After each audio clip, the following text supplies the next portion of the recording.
have to talk about it, but 100% P&T just helps you with buying houses, getting more benefits for your education if you're married, for your family, your kids, everything for your kids to go to college, all that stuff. It's a huge thing to help people. Plus, the benefits you get with your family being able to have medical coverage while you're out.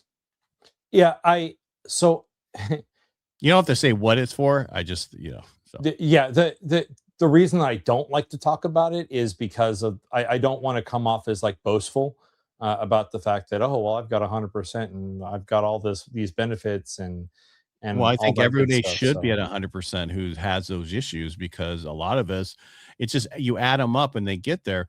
A lot of us were told, do not apply when we got out. Do not do this, do not that. You don't need it. Well, I'm telling you, it helps a lot of people change the trajectory of their life by having that extra cushion or that benefit that's due to them. It's different now than it was when I got out. And it's so much easier to get the benefits now and show why you need them versus where it was before. So right, you're not wrong. you don't have to agree with me, man. I don't care. No, no, and I'm not agreeing to agree with you or do like the brown noser thing. You're not wrong in what you're saying. And I I mean, there are people that I know that I'm close to that I work with and help them. I'm like, hey, this is what I did wrong, or this is what I did right.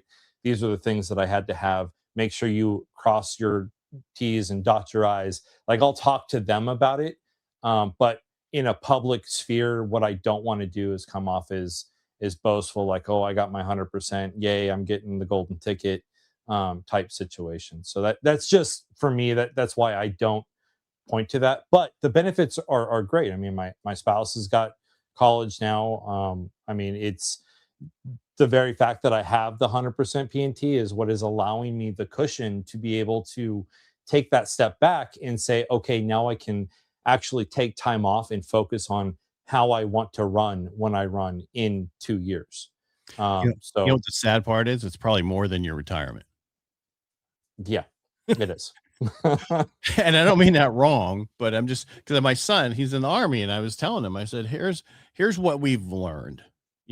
Put everything in your medical record. Yes, I know you're not supposed to. Well, go get seen by the outside, but have it there. Keep track, and I tell everybody, keep a log.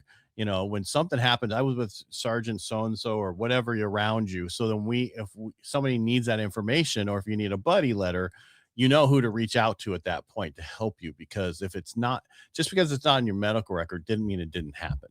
And if you get denied because they said it's not connected to service, well, then look at the other things that were approved and see if it's a secondary condition to those. And that's what a lot of people don't understand. And I'm 90% almost finished with my app, to where if you wanted to submit your stuff, you have help to do it, where you don't need to pay somebody $5,000 or whatever, or use a VSO who will take longer to do it.